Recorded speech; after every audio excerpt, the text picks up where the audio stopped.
안녕하세요, 이노입니다. 오늘은 책이랑 관련돼서 컨텐츠를 하나 준비를 해봤는데, 제가 책 읽는 거를 되게 좋아하거든요. 그래서 책 읽는 컨텐츠를 하나 해야겠다 이렇게 고민만 하다가 계속 고민해서 끝날 것 같아서 그냥 대본도 없이 책을 가지고 왔습니다. 제가 하려고 하는 거는 한 달에 한 번씩 읽었던 책들 한번 리뷰해보고, 그 다음에 그 다음 달에 읽을 거 한번 리뷰해보고 싶어서 준비를 했고, 지금이 4월 말이지 않습니까? 그래서 제가 올해 1월부터 4월까지 읽은 책들을 가지고 왔습니다. 저는 전자책으로도 책을 읽어서 순례주택 올해 제일 처음 읽은 거거든요. 이거부터 해가지고 이렇게 책을 읽었습니다. 한 7권 정도 읽었는데 하나씩 좀 천천히 이야기 해볼 거고요. 4개월 동안 7권을 읽었는데 제가 지금 읽고 싶은 책, 앞으로 읽을 것들이랑 지금 읽고 있는 거 이렇게 또 가지고 왔거든요. 이렇게 가지고 왔는데 하나씩 한번 짧게 이야기해보는 시간을 좀 가져보겠습니다. 그래서 궁금할지 안 할지 잘 모르겠지만 국어 선생님의 책은 어떤지 한번 이야기해보는 시간, 그러면 시작하겠습니다. 자, 음료는 커피를 가져왔습니다. 이 학교 선생님들의 상징이죠. 믹스커피. 요거를 마시면서 한번 시작하겠습니다. 자, 첫 번째 읽은 책입니다. 여기 순례주택이라고 해서 유은실 작가님의 장편 소설이고요. 이 책은 국어교사 모임에서 조금 자주 이야기가 나오는 책이거든요. 그래서 이름은 알고 있다가 밀리의 서재에 있길래 한번 읽기 시작을 했고, 사실 1월 달에 읽어서 내용이 막 하나하나 기억이 나지는 않는데요. 순례주택이 있는 동네 와, 그리고 이 순례주택은 빌라거든요. 그 빌라가 있는 동네와 그와는 조금 대비되게 나오는 아파트 촌, 그리고 그 사이 어느 지점에 속해 있는 오수림이라는 인물을 중심으로 한 내용의 장편 소설입니다. 그래서 그 수림이가 본인의 가족들은 아파트에 살고 있고 사정이 있어서 이 순례주택의 순례가 그 주택의 이름이기도 하면서 동시에 순례씨라는 주인공의 이름이기도 하거든요. 그 순례씨랑 이제 같이 살고 있는데 그 이야기를 좀 다루고 있다라는 거고, 굉장히 쉽게 읽히는 소설이었어요. 제가 한 페이지 읽는데 거의 3분? 4분 정도 걸려서 책 읽는 속도가 조금 느린 편인데도 한 이틀 3일 해서 다 읽었거든요. 그래서 얘는 그런 쉽게 읽을 수 있는 책이니까 관심 있으면 읽어보시면 될 것 같고, 그리고 주인공이 이제 학생이다 보니까 조금은 학생들이 읽어도 본인 입장에서 생각하기가 좋을 것 같다. 그래서 학교에서 같이 읽어봐도 좋은 소설이라고 좀 생각을 합니다. 자, 다음으로 제가 읽은 책은 여기 리니 지음의 기록이라는 세계라는 책입니다. 이 책은 제가 어떻게 읽게 됐냐면요, 제가 이제 맡은 2학년 부에서 학년 특색 활동으로 일기 쓰기를 진행을 하고 있습니다. 그래서 일기를 쓸 때 그냥 단순하게 일기를 쓰는 게 아니라 쓸 때마다 좀 주제가 있으면 좋겠다, 뭐 이런 이야기들이 선생님들 사이에서 오갔고, 또 그 일기 쓰기를 기획을 해주신 저희 멋진 부장 선생님께서 3권의 책을 저희에게 추천을 해주셨습니다. 그 중에서 가볍게 읽을 수 있겠다라는 생각이 들어서 얘는 학기 시작하기 전에 읽었거든요. 기록이라는 세계라는 책이고, 안에 어떤 내용이 있냐면은 우리가 기록을 할 때 무엇을 기록을 할 수 있을지, 그리고 이 리니라는 분은 기록을 어떻게 하게 되었으며 어떤 내용을 기록을 했고, 그리고 또 기록을 하면서 어떤 생각을 했는지 이런 내용들이 좀 담겨 있습니다. 제가 기억에 남았던 부분이 일단 학생들이랑 같이 한 게 있거든요. 저희가 같이 뭘 했냐면은 여기 만다라트라고 해서 이런 활동을 했는데, 만다라트 관련해서는 검색하면은 굉장히 자료가 많이 나옵니다. 그래서 한 번씩 확인해 보시면 좋을 것 같은데, 이런 식으로 만다라트가 들어있어서 활동을 했었고, 그 다음에 기억에 남는 내용은 이분이 이제 여행을 가셔서 여기저기 돌아다니시면서 그 장소에서 느꼈던 그런 마음들을 또 기록을 하신 거예요. 그러니까 통째로 하루를 기록한 게 아니라 여행지에서마다의 어떠한 감흥 같은 거를 기록을 하신 거죠. 그래서 그걸 보면서 저도 기록을 하는 걸 좀 좋아하니까 이거 나중에 해보면은 그냥 그 하루를 통으로 기억하기보다는 여행지에서의 순간순간을 기억할 수 있겠다, 이런 생각이 좀 들더라고요. 그래서 다음번에는 꼭 해보겠다, 이런 생각을 좀 했고, 그리고 여기서 뭐 미래 일기라든지 아니면 어떤 한 명의 사람을 좀 깊이 관찰하고 탐구하는 그런 거라든지 글을 쓸만한 주제를 많이 제공을 해줍니다. 그래서 제가 일기장을 쓰는 게 있는데, 우리가 사람이다 보니까 일기가 좀 빠질 때가 있지 않겠습니까? 그래서 빠진 날들에 여기서 좀 제시하는 주제나 아니면은 챗GPT한테 이야기를 해도 일기 쓸만한 주제, 글쓰기 주제 잘 추천해 주더라고요. 그래서 그런 것들로 좀 기록을 해 나가려고 합니다. 그래서 기록을 이미 하고 있거나 아니면은 기록에 좀 관심이 있는 분들, 기록을 시작하려고 하는데 어떻게 하면 좋을지 잘 모르겠다 하시는 분들에게는 좀 적극적으로 추천하는 책입니다. 관련해서 유튜브도 있으니까 유튜브도 하시거든요. 그래서 한번 잘 살펴보시면 좋을 것 같습니다. 세 번째 책은 제가 어떻게 하다 보니까 굉장히 많이 읽게 된 김호연 작가님의 나의 돈키호테라는 작품입니다. 얘는 지금 표지가 리커버가 돼가지고 제가 가지고 있는 거는 작년 버전이고요. 제가 이걸 작년에 한번 읽었는데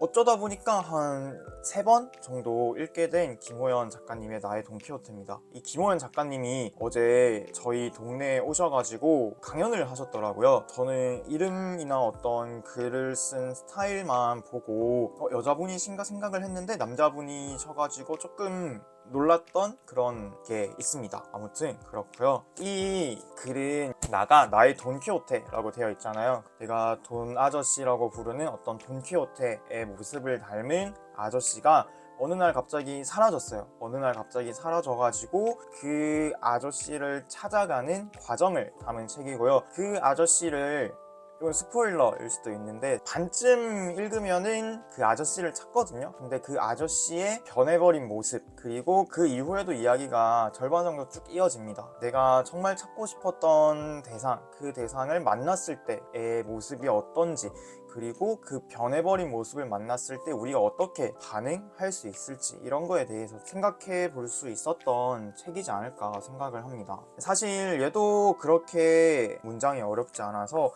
금방금방 읽히는 책이었고요. 저는 사실은 한 번에 좀 집중을 잘 못해서 장편을 더 좋아하지만 단편을 더 선호하는 편인데, 여기 아까 순례주택과 나의 돈키호테는 글을 처음 읽는 분들도 좀 쉽게 다가올 수 있는 책이지 않나, 이렇게 좀 생각을 합니다. 자, 세 번째 나의 돈키호테였습니다. 그 다음으로 제가 읽은 책이 여기 백수린 작가의, 글자가 잘 안 보이는데,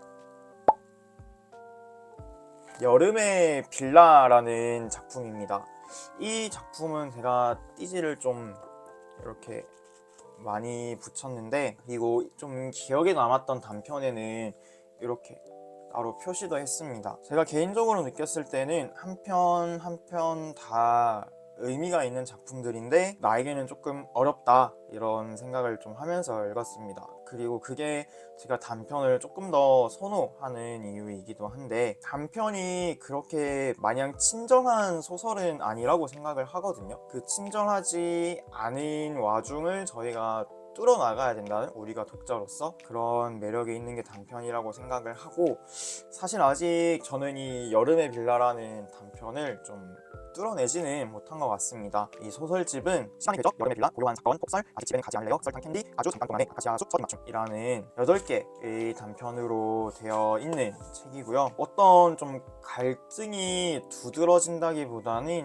잔잔한 와중에 흘러가는 좀 서로 간의 관계의 변화라든가 어떤 시간이 흘러감에 따라 우리가 생각할 수 있는 관계의 변화, 아니면 우리 내면에 감춰져 있는 어떤 위선적인 모습, 내면의 진짜 모습 같은 것들에 대해서 다루고 있는 내용이라고 좀 생각을 합니다. 여기 나와 있는 표제작 여름의 빌라도 마찬가지로 관계에서 일어날 수 있는 어떤 계급 아니면 서열 이런 문제를 다루면서 동시에 그러한 위계가 어떻게 하면 화해로 나아갈 수 있는지, 지금 이게 말이 좀 어렵게 느껴질 수 있거든요. 그런 내용들을 다룬 작품집이지 않을까 이렇게 좀 생각을 합니다.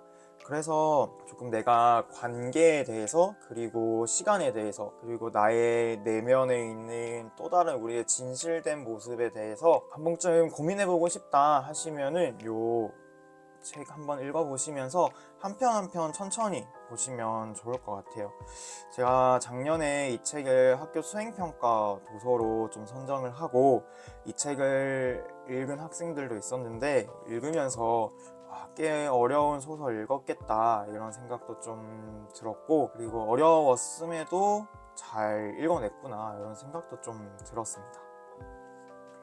그 문장 하나만 기억에 남는 게 있어서, 시간의 궤적이라는 작품이 나랑 그 언니라는 관계가 있는데, 시간이 흘러가면서 그 관계가 처음에 끈끈했던 게 쭉 이어지긴 사실 어렵잖아요. 그래서 끈끈했던 인연이 이제 어느 순간 어떤 사건을 계기로 조금 틀어진 순간에 이제 예전에 끈끈했던 그런 우정을 생각하는 그런 내용을 담고 있는데, 이런 구절이 있습니다. 비가 엄청 퍼붓고 있는 상황에 이제 나랑 언니가 우산을 가지고 있지만 이제 우산을 팽개쳐 두고 그 비를 흠뻑 맞는 그런 내용이 나오는데, 우산을 써봤자 아무 소용도 없는 비였다. 언니는 이내 우산을 접더니 비를 쫄딱 맞은 채 나에게 빗속으로 들어오라고 손짓했다. 그리고 우리는 폭우 속을 달렸다. 웃음을 터뜨리면서. 머지않아 거짓말같이 비가 그치고 해가 날 거라는 사실엔 관심조차 없는 사람들처럼. 지금도 그날을 추억하면 빗속을 뛰어가는 언니와 나의 모습은 손끝에 닿을 듯 생생하고, 그러면 나는 어김없이 울고 싶어진다 라는 구절인데요. 이렇게 생생하게 누군가와의 추억을 떠올릴 수 있는가? 나는 그렇게 할 수 있는가? 그리고 나는 그런 추억을 떠올림으로써 울고 싶어지는 기억들이 있는가? 라는 생각을 할 수 있게 했던 내용이지 않을까? 이렇게 좀 생각을 합니다. 백수린의 여름의 빌라였습니다. 그 다음으로 읽은 책은 도둑맞은 집중력이라는 책입니다. 요한 하리의 책이고, 이 책은 30만 부 기념으로 아이스 에디션 나와서 얼음이죠. 제가 이 책을 처음에 이제 생각했던 거는 도둑맞은 집중력이니까, 제가 집중력이 그렇게 좋지는 않거든요. 그래서 한 가지 일에 막 엄청 오래 집중하지는 못하는 편인데, 그러면은 나의 집중력이 어떻게 하면은 다시 돌아올지, 그런 약간은 자기계발 같은 느낌으로 읽기 시작했는데 전혀 아니었고요. 조금 우리의 집중력이 왜 도둑맞아지는지, 집중력이 왜 위기의 시대에 처해 있는지, 어떻게 하면 우리가 삶의 주도권을 찾을 수 있는지에 대해서 좀 다루고 있는 사회적인 내용의 책이었습니다. 그래서 읽으면서 조금 당황했지만 재밌게 읽었었고요. 이 책은 여러분들이 내가 만약에 알고리즘에 너무 많은 지배를 받고 있는 것 같다? 이런 생각을 좀 하고 있으면은 한 번쯤 읽어보면 좋을 것 같습니다. 근데 문제는 알고리즘에 지배를 받으니까 도둑맞은 집중력을 집중해서 읽어야 되는데, 집중해서 읽을 수가 없죠. 이미 도둑을 맞아버렸으니까. 뭐 그렇습니다. 아무튼 이 책을 읽으면서 또 넷플릭스의 소셜 네트워크인가? 그런 다큐멘터리가 하나 있어요. 제가 예전에 읽었었는데 이걸 보니까 그게 떠오르더라고요. 우리가 얼마나 그 알고리즘이란 거에 잠식되어 있는지, 그리고 알고리즘에서 벗어나기 위해서는 어떻게 해야 되는지, 여기서 이야기하는 것도 그런 다양한 SNS에서 문제 삼는 게, 저희가 이렇게 릴스 같은 거, 쇼핑 같은 거를 올리면은 끝이 없이 계속 올라가잖아요. 그러면은 결국에는 우리는 그냥 그 끝없이 올라가는 내용들에 자동적으로 중독이 되어서 집중력을 뺏긴다, 그런 상황 시스템이 구성되어 있다, 이렇게 이야기를 하고 있는데, 우리가 보고 있는 그 알고리즘이란 것도 사실 끝없이 계속 추천을 해주잖아요. 그 내용을 소셜 네트워크라는 다큐멘터리에서 다루고 있습니다. 그래서 좀 우리가 집중력을 되찾을 수 있는, 좀 삶의 주도권을 찾을 수 있는 그런 사회가 되었으면 좋겠는데, 당장 저부터도 쉽지 않으니까 만만치 않네요. 저는 최대한 구독한 것만 보려고 좀 노력을 하고 있습니다. 네, 다음 볼게요. 다음 책은 김수영 평전입니다. 이 책은 제가 이번에 수업을 하게 되면서 김수영 시인에 대해서 좀 알게 되었고, 조금 더 관심이 가게 되었고, 그리고 김수영 시인을 수업 시간에 김수영 시인의 작품을 다루게 되어서, 내가 과연 김수영 시인의 삶을 잘 모르고서 김수영 시인의 시를 수업하는 게 맞을까, 이런 생각이 좀 들더라고요. 특히 김수영 시인은 시에 본인의 삶을 좀 더 많이 녹여낸 시인이다 보니까 그런 생각이 좀 더 많이 들었습니다. 그래서 평소에는 그냥 시인에 대해서 소개글 정도만 읽고 수업을 하는데, 수업 때도 조금 자세하게 다뤘던 것 같기도 하고, 또 누군가의 평전을 읽는다는 게 사실은 인생에서 굉장히 큰 경험, 새로운 경험이라고 생각을 하거든요. 이 김수영이라는 시인의 삶에 대해서 처음부터 끝까지 이렇게 쭉 어떻게 보면은 소설 형식처럼 되어 있습니다. 최하림 님께서 이렇게 쓰셨는데, 대화가 직접 오가기도 하고, 그때 상황을 마치 실감나게 이렇게 생생하게 재현을 해주셨는데, 그래서 조금 더 쉽고 재미있게 읽을 수 있었던 것 같고, 이제 김수영 시인이 돌아가셨을 때 어떻게 돌아가셨는지 분명히 제가 알고 있거든요. 수업 준비하면서 영상 자료도 봐서 알고 있었음에도 불구하고 그 묘사가 마지막에 나와요. 김수영 작가님께서, 이제 시인님께서 어떻게 돌아가셨는지 그 모습이 마지막에 묘사가 되는데, 마치 이 책을 한 권 읽으면서 좀 나의 친구 한 명을 진짜로 떠나보내는 듯한 느낌? 그런 느낌이 좀 들었습니다. 그래서 평전을 읽는다는 게, 어떤 한 사람의 인생을 정말 나의 동행자로서 한번 생각할 수 있는 기회가 되는구나, 이런 생각을 좀 했습니다. 그래서 앞으로 종종 수업을 할 때 기회가 되면은 평전을 읽어보고 수업을 하는 게 더 좋겠다, 이런 생각도 좀 하게 되었고요. 그리고 정말 관심이 있는 작가가 생기면은 저도 그렇고 여러분들도 그렇고 평전을 한번 읽어보는 거를 정말 추천합니다. 자, 그러면은 다음은 제가 읽은 마지막 책입니다. 은희경 작가님의 소년을 위로해줘 라는 작품이고요. 은희경 작가님을 이름을 들어서 알고 있었어요. 이름을 들어서 알고 있었고, 또 소년을 위로해줘 라는 그 제목이, 제가 소년은 아니지만 위로가 될 만한 부분, 그리고 그 위로가 될 만한 부분을 나에게도 적용할 수 있지 않을까, 이런 생각에서 좀 읽었던 작품입니다. 그래서 읽다 보니까 확실히 인생을 살아온 시간이 깊고, 그리고 긴 분이셔서 그런지 같은 장면을 묘사를 해도 그냥 단순한 버스 타고 지나가는 장면을 묘사를 하더라도 조금 문장력이 있다, 이렇게 느껴지더라고요. 그래서 저는 소년을 위로해줘 라는 작품을 읽으면서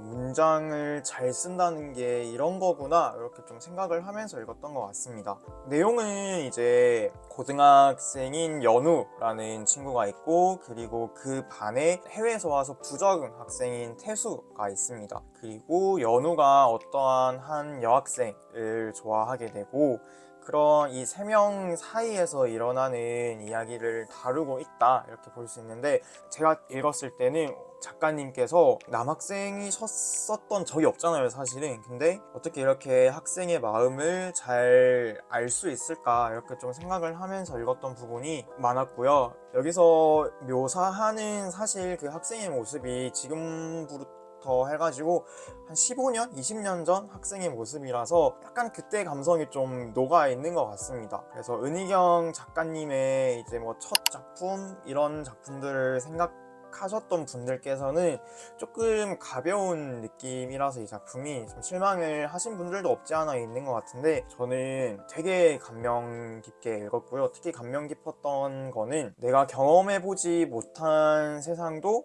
이렇게 세세하게 묘사할 수 있는 게 소설가구나, 이런 생각을 좀 하면서 읽었던 것 같아요.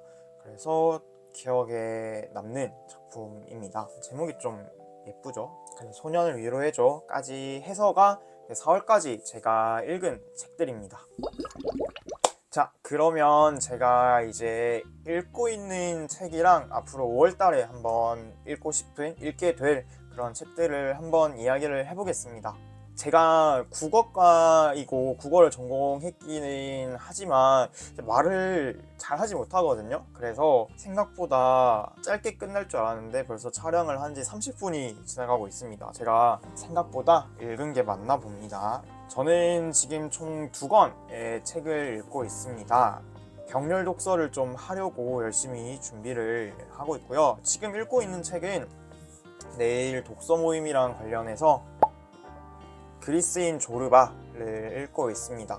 이렇게 띠지 엄청 많이 붙이면서 읽고 있는데요. 이 조르바라는 사람에 대해서 사실 제가 100% 공감은 안 되거든요. 오히려 공감이 안 되다 보니까 더 궁금해져서 어떻게 하면 이 사람의 삶을 이해할 수 있을까 생각하면서 지금 2번째 읽고 있습니다. 다 읽고 나면 이야기하겠습니다. 그 다음에는 제가 부산에서 샀던 천냥이 시인의 나는 가끔 우두커니가 된다, 요 시집 읽고 있습니다. 제가 시를 특히나 좋아하는데 이상하게 시집을 많이 안 읽은 것 같더라고요. 그래서 전에는 하루에 무조건 시 몇 편을 읽자 이렇게 생각을 했었는데 그마저도 잘 안 돼서 지금 다시 좀 그 마음을 되새기려고 해야겠습니다. 시집을 좀 열심히 읽겠습니다. 그래서 이렇게 2권 읽고 있고요. 그 다음에는 제가 이제 5월에 읽고 싶은 책들 이렇게 보면은 첫 번째가 이 책입니다. 문학 내 마음의 문의 읽기. 얘는 문학 상담 관련해서 나와 있는 책이고요. 제가 이번에 2학년 문학을 가르치고 있는데 그 문학을 통해서 어떻게 하면은 자기를 돌아볼 수 있는 시간이 될 수 있을지, 전 문학이 자기 반성의 시간이 되었으면 좋겠다 이런 생각을 좀 했거든요. 그래서 연결 지을 수 있지 않을까 하는 생각에서 읽겠다고 도전을 해보겠습니다. 그 다음 책은요, 대하소설 최명희의 혼불입니다. 1권이고요 2권까지 제가 갖고 있는데, 여기 이렇게 파란 표시를 해둔 거는 이 책을 지금 학교에서 학생들이랑 동교과 선생님께서 같이 읽고 있습니다. 그래서 저도 책을 이제 받게 되어서 같이 읽게 되었는데, 저는 그 모임에서 같이 읽는 거는 아니고요. 대하소설 올해 받은 김에 한번 1년 동안 쭉 읽어보면 좋겠다 이런 생각이 들어서 읽기를 도전해 보려고 합니다.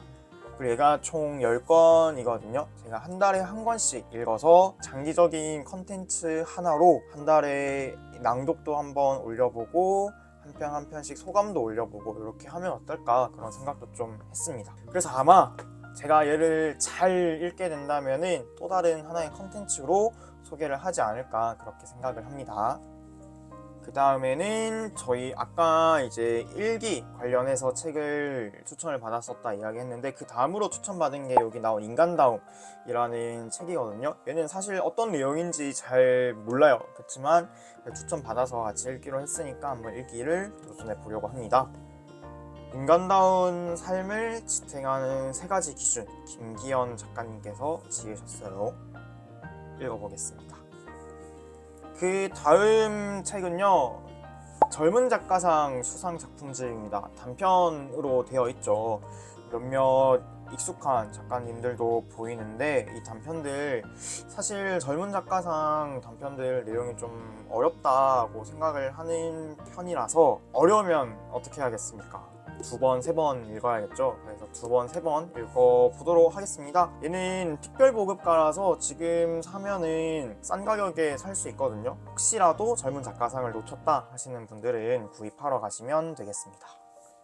다음으로 제가 이제 천냥이 작가님의 시집을 다 읽고 나면은 뭘 읽을까 했을 때 딱 박준 작가님께서 신간을 내셨더라고요. 제가 박준 작가님의 시집 2권 그리고 산문집 이렇게 다 가지고 있는데 애정하는 분이죠. 신간 마중도 배웅도 없이가 나왔습니다. 지금 깨끗한 상태로 있고 제가 나오자마자 바로 예약을 해서 샀거든요. 그래서 사인이 조금 들어있습니다. 이거 친필인지는 잘 모르겠는데 뒤에 안 비치는 걸로 봐선 아마 인쇄가 이렇게 되어서 온 거 같기도 하고요. 잘 모르겠습니다. 그래서 이거 시집 한번 읽어보겠습니다. 근데 제가 박준 시인이나 황인찬 시인님을 되게 좋아하는데 만약에 이 여러 시인들의 시를 섞어놨다? 라고 했을 때 찾을 수 있는 자신은 없습니다. 그래서 솔직히 완전 좋아한다 이렇게 이야기해도 될까 싶기도 한데 좋아하는 작가님이십니다. 그 다음으로 마지막 책입니다. 제가 오늘 이제 다른 선생님들과 국어과에서 나오는 회지가 있어서 회지 읽기 모임을 서점에서 진행을 했거든요. 서점에 갔으니까 뭔가를 사서 나오면 좋겠다 이렇게 생각을 해서 막 책을 이것저것 뒤지다가 결국에는 아무것도 안 골랐어요. 아무것도 안 골랐는데 계산대에 딱 와서 주변을 보니까 이 책이 있는 겁니다. 소설보다 봄 2015년 봄호. 이게 소설보다 시리즈라고 해서 계절별로 몇 편의 단편이나 소설을 이렇게 실어 놓거든요.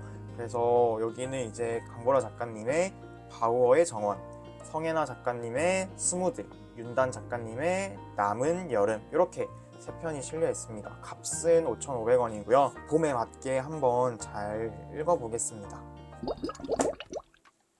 자, 여기까지가 제가 읽은 책들 그리고 앞으로 5월에 읽을 책들을 이야기를 하는 시간이었습니다. 다음에 기회가 되면은 제가 어떻게 책 읽는지도 한번 소개를 하면 좋지 않을까 이렇게 생각을 해서 조금 부족할 수도 있습니다. 제가 말주변이 좀 없어가지고 그렇지만 최대한 신나고 좀 활발하고 수업하듯이 하면 재미없으려나? 아무튼 저의 그 전공인 국어를 좀 살릴 수 있도록 하는 방향에서 독서 컨텐츠도 열심히 준비해서 가지고 오도록 하겠습니다.